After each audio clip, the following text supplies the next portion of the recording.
All right, I'm gonna set a timer, and over the next 15 minutes, I'm gonna teach you all of the music theory that you need to know to play jazz, and go.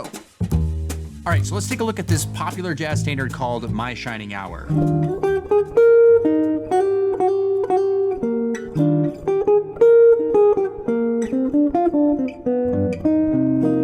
Now, the first thing to notice is that we have 3 flats in the key signature. This gets to our very first lesson that we need to figure out here is how do we know what key we are in when we're working on a song? So in comes the circle of fifths. This is a chart that's used for all of music theory to understand how many sharps or flats are in a given key signature. So for example, in the key of C, there are 0 sharps or flats. There's 1 in the key of G, 2 in the key of D, 3 in the key of A, 4 in the key of E, 5 in the key of B, and 6 in the key of F sharp, G flat. Those are enharmonic keys. Then we have 1 flat in F, 2 in B flat, 3 in E flat, 4 in A flat, and 5 in D flat. And the one that we care about today is this one, E flat. 3 flats in the key of E flat major. Now, this is just one of those things that you have to memorize. Like, you have to memorize this chart, how many sharps or flats are in each key. So a little bit of homework is due for this one. So now that we've got that out of the way, now we see a slew of different chords that are playing out over top of these bars in My Shining Hour. The first chord is E flat major. The second chord is C minor. The third chord is F minor 7. The 5th chord is B flat 7. And the 5th chord is E flat major 7, and so on and so forth. And of course, you'll notice that underneath these chords, I have these numbers 1, 6, 2, 5, and 1. But how do we even know what these chord progressions or these chords actually even mean? That's where we start having to understand how to harmonize scales with 7th chords. So since we're in the key of E flat, we need to start with the bass line of the E flat major scale.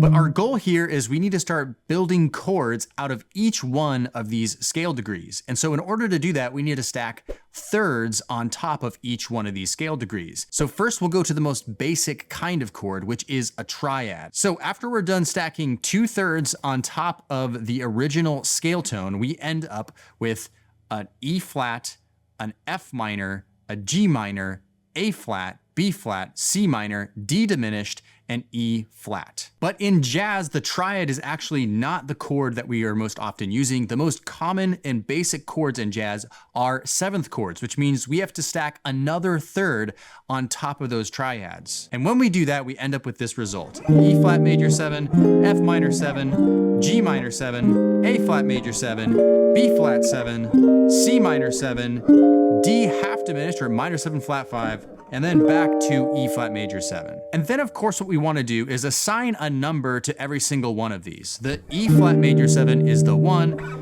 the F minor 7 is the 2, the G minor 7 is the 3, A flat major 7 is the 4, and so on and so forth using Roman numerals. The uppercase Roman numerals mean that it's a major quality, and the lowercase Roman numerals mean it's a minor quality. But of course you may understand that while stacking thirds on top of each other creates these chords, how do we actually know why they're major, why they're minor, and why they're dominant, and so on? So there's simple formulas for all these chords. For a major chord, it's root, 3rd, 5th, 7th. For a dominant 7th chord, it's root, 3rd, 5th, flat 7. For a minor 7th chord, it's root, flat 3, 5th, flat 7. For half diminished chords, it's root, flat 3, flat 5, flat 7. And then for fully diminished chords, we have root, flat 3, flat 5, double flat 7. So simply by understanding these formulas, that's how we can know how to come up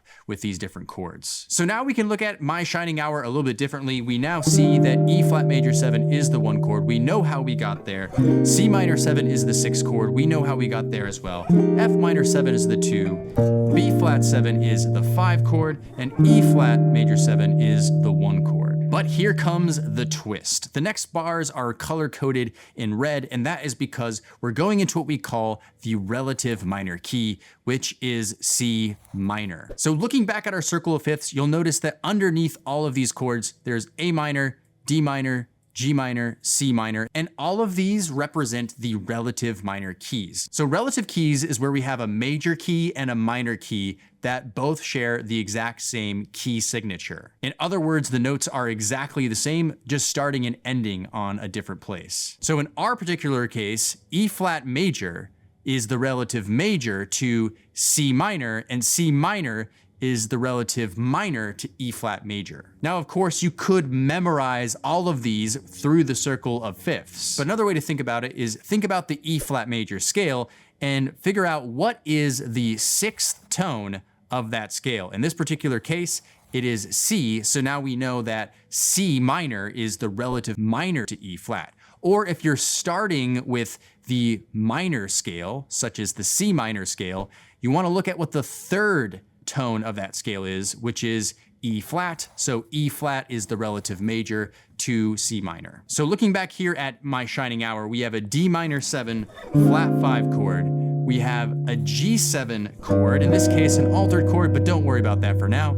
And then a C minor 7th chord. Now, I call this a 2-5-1, or in this case, a 2-5 of 6, if we're thinking about the C minor being related to the parent key center of E flat major. However, if we look back at our harmonized major scale, we look and we see that the 2 chord, in fact, is not a half diminished chord, and a 5 chord, while it is a dominant 7th chord, the 1 chord is not a minor 7th chord. And that's because when we're in a minor key, we obviously have to harmonize the minor scale with 7th chords. The problem with that is there are 3 minor scales: the natural minor scale, the harmonic minor scale, and the melodic minor scale. And depending on what scale you're harmonizing, you're gonna get slightly different results for each scale tone. However, this minor diatonic series of 7th chords chart is kind of what I see most often is happening in jazz standards. In other words, taking from all 3 of those scales, these are the most common chords I see for each degree: the 1, the 2, the 3, the 4, the 5, the 6,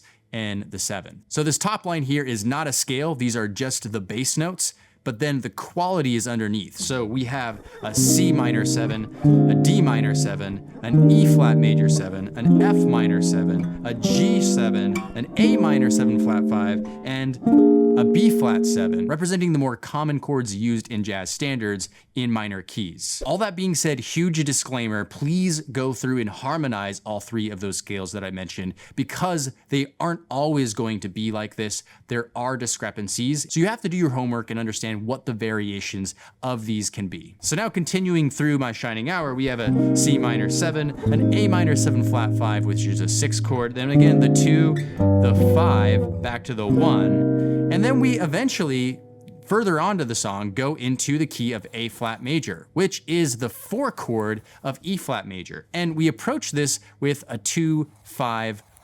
Now again, if we harmonize the A flat major scale with 7th chords, we would find that the 2 is B flat minor, the 5 is E flat 7, and the 1 is A flat major 7. And in jazz standards, this happens a lot. You're going to be switching through different keys, whether they're related to the parent key center or not. And so it's important that you understand how we come up with chord progressions in music and in jazz. And of course, there's a lot more fancy things that happen in jazz harmony, such as this side step 2-5, which is simply approaching a diatonic chord progression by a chromatic half step. However, the more jazz standards you learn, the more you'll uncover this stuff as you go along. And by the way, in my Inner Circle membership, we actually study a new jazz standard every single month and do things like this to improve. So if you're interested in checking that out, check out the link in the description down below. Now, so far we've been discussing what I call diatonic functional harmony in jazz. However, there's another kind of harmony in jazz, and that's called modal harmony. For example, a song like So What by Miles Davis uses this modal harmony. Now, modal harmony is where the chords in the song are not necessarily related to a parent key center. In fact, often the chords aren't related to each other at all and rather focus more on the modes associated with that chord. More on modes in just a second. So in the case of So What, we have a D minor 7th chord, and then later on we move to an E flat minor 7th chord. And really, That's what the entire song is based off of, this switch from D minor 7 to E flat minor 7, which of course presents a different kind of challenge for the jazz improviser compared to the functional diatonic harmony. And as noted here, over top of the D minor 7th, you could play the D Dorian mode, and over top of the E flat minor 7, you could play the E flat Dorian mode. So what exactly are the modes and why do they matter? So the first mode of the major scale is called Ionian, and that's just simply the major scale. So in the key of C, it's that. And the second mode of the major scale is called Dorian, and it sounds like this.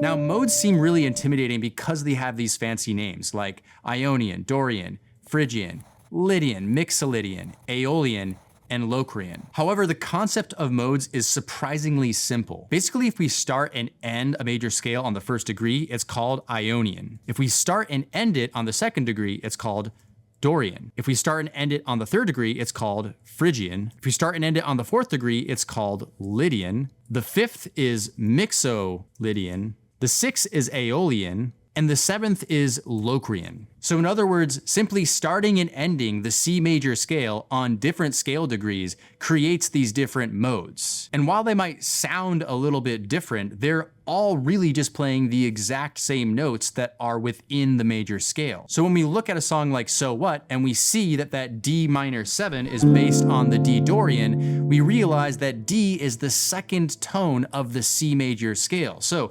essentially, we're basically playing over top of this D minor 7, a C major scale, right? So anything in the C major scale realm works over top of this D Dorian. Now, looking back at our functional diatonic harmony, we could technically look at this and go, we play Ionian over top of the 1 chord, we can play Aeolian over top of the 6, we can play Dorian over top of the 2, and we could play Mixolydian over top of the 5 chord. And while this works perfectly fine, the big problem with this is, again, we're only using notes from the parent scale, which is going to make it not sound like we're actually playing the chord changes, which is what our favorite jazz musicians are actually doing. And we don't want to be starting the scale at the root every single time. That's not musical, and it doesn't sound like jazz. Instead, what jazz musicians are actually doing is focusing on the chord tones of the chords themselves. They're figuring out exactly how to play them, how to connect them together in terms of a chord progression, and different strategies for how you can resolve different notes within the scale or outside of the scale